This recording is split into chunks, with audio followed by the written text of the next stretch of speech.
Hi అండి అందరికీ. అందరూ ఎలా ఉన్నారు? నేను సైదారాని. ఈరోజు గార్డెన్ గురించి చెప్తానండి. అదే పురుగులు అవి వస్తూ ఉంటాయి కదా, మొక్కలకి చీడ అవి పట్టకుండా ఉండాలంటే ఇవి చూడండి, ఇవి ఆవాల చెట్లు. ఇవి అక్కడక్కడ చల్లుకుంటే చూడటానికి కూడా చాలా బాగుంటాయి. చెట్లు వచ్చి ఇలా పూలు వస్తే చాలా అందంగా కూడా ఉంటాయి.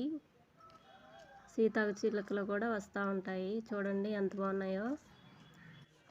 ఇవి అక్కడక్కడ కనుక చల్లుకున్నామంటే అసలు మనం వెంటనే మొలుస్తాయండి. ఇవి చెట్లు కూడా చాలా బాగుంటాయి.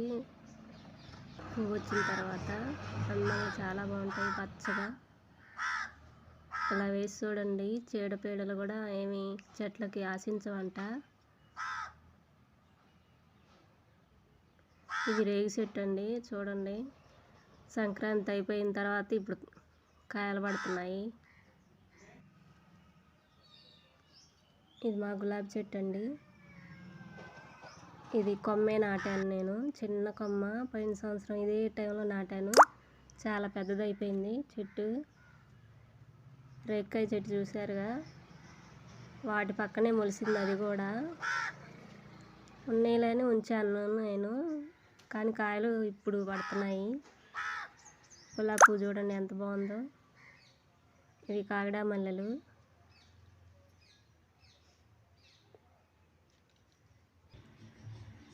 ఇట్లా చిన్న మినీ గార్డెన్ ఇలా పెంచుకునే వాళ్ళు అట్లా ఆవాల చెట్లు వేసుకోండి. చీడపీడలు ఏమీ పట్టకుండా ఉంటాయంట. నేను ఒక వీడియోలో చూశాను, అదే మీకు షేర్ చేసుకుంటున్నాను. చిక్కుడుకాయలు చూడండి, పురుగుపడి పెజ్జాలు వచ్చేసినాయి. కనకాంబరాలు కూడా వస్తున్నాను. నేను చూపించాను కదా మా అత్తగారి గార్డెన్ కనకాంబరాలు. ఇది మా ఇంటి ముందున్న ఒక చెట్టు అండి ఉంది. కనకాంబరం చెట్టు, కాగడమల్ల చెట్టు.